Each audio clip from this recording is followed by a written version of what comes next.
On this episode of We're Open, I headed down to Cascadia Public House and spoke to the owners Justin and Jordan to discuss how they're helping the community during this time and how their new location is going to gather people even more. This episode is sponsored by River Ridge Hardware. Hello and welcome to this segment of We're Open. I'm your host, Ryan Meza, and I'm here at Cascadia Public House, and I'm joined with Jordan Smith and Justin Oliveri. Thank you so much for joining me today, guys. Yes, thanks for taking the time to chat with us. Yes, of course. I'm super excited to talk to you guys. Cascadia's been around for about 3 years now. Yes. You guys are making some noise here in Spokane.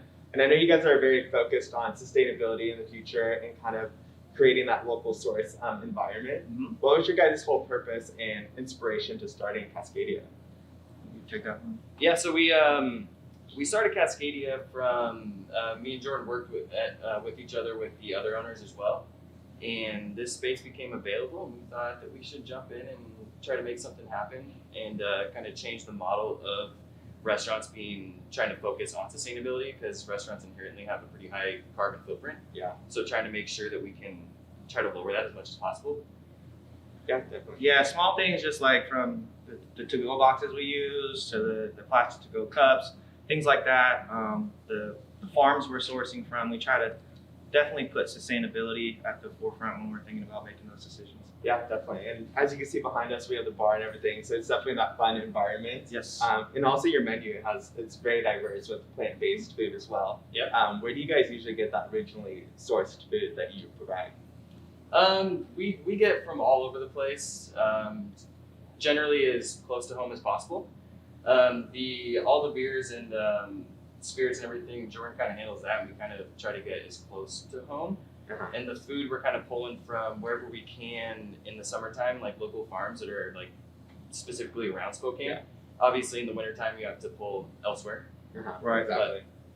Yeah, Thompson Creek Organic is one that we use in the summer, and they are amazing. I always love Friday drops when they bring in strawberries and peppers and all types of different stuff that is literally like picked that day, and we're serving that night. So I really love those summer times with those guys. Yeah, definitely. Wow, that's perfect timing too. I'm sure it tastes amazing. Yeah, and like with the bar too, we there's a lot of great beer here in the Northwest. So we try that Cascadia region, Washington, Oregon, Idaho, some of Montana, Northern California. We try to get all our draft beer from there. We have a couple of handles, Coors Light and Bud Lights to stay, but those other 14 rotate, and we try to focus on as many Northwest breweries as we can.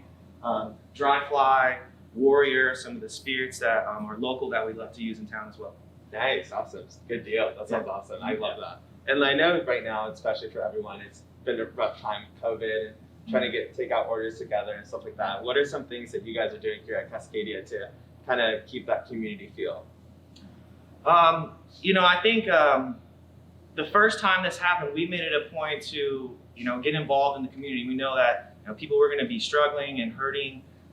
We hooked up with Marcus Riccelli and the Spokane Food Fighters, and we did some stuff where we would make meals and deliver them to families that were food insecure.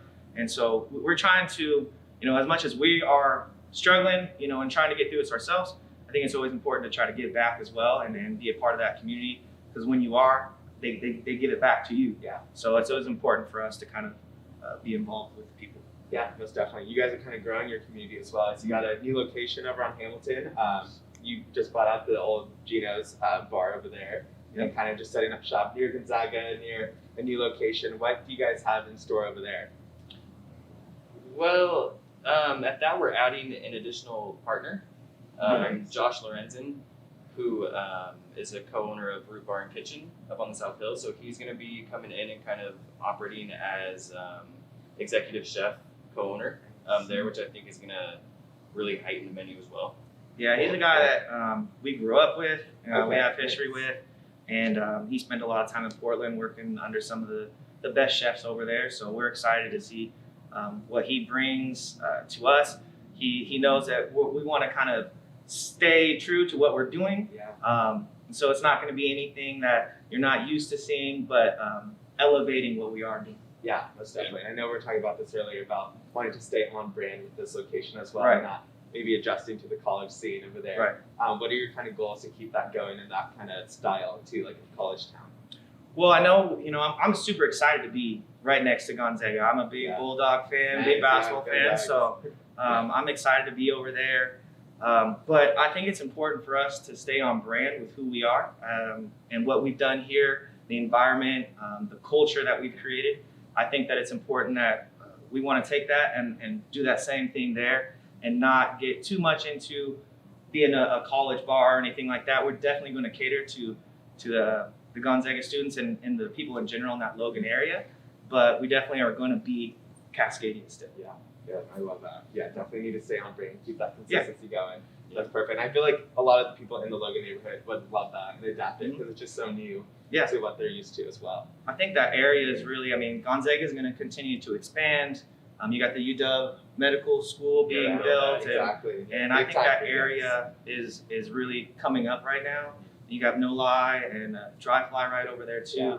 I think it's a great area to get into, and hopefully we can be a part of, making it an even better area. Yeah, definitely. That's big time for you guys. Mm-hmm. Really excited for you. Yes. And I know I just want to talk about your menu really quick. What do you guys think caters most to your community with your menu? Why do you think people have grown so accustomed and love it so much? Well, I think we initially made the menu kind of looking to go like gastropub, kind of just elevated kind of gastropub fare. And I think we executed pretty well on that, and also kind of adding like a pretty large options for kind of plant-based eating and kind of catering to all allergies essentially, which I think has been pretty huge for people coming in that know it's like still like a safe place. You can come here, we'll take care of your allergies, we'll do what we need to do to make sure that the food comes out the way you want it. Yeah, definitely. Yeah, I think for me that's been a big part. I can't take the credit for the vegan stuff. He's been a vegan for quite a few years now, so integrating some of the vegan options into our menu was all this guy. And it really took off. And I think what I see, because I work out on the floor, I'm still bartending and serving. And so what I see is just, you have a group of friends. You might have somebody that's dairy-free, somebody that's vegan or vegetarian, and then 3 meat eaters. And everybody's got to compromise for this person or that person. I think it's great that everyone can come in here. You can have a 6-top and somebody can get a salmon salad and a steak dip and then, Impossible Burger and a tofu Philly, So there's those options where you don't have to compromise. He doesn't have to compromise. Everybody can get what they want and have a good time. That's awesome. Yeah, very inclusive environment here, especially with the menu. And how are some ways, just to send us off, what are some ways that some people in the community can support you guys during this time of COVID? Calling in to-go orders. We have an online ordering system you can use. We're on Uber Eats and Treehouse as well, and Treehouse is a local delivery company that if we can send people that way, we would love to support those local guys as much as we can.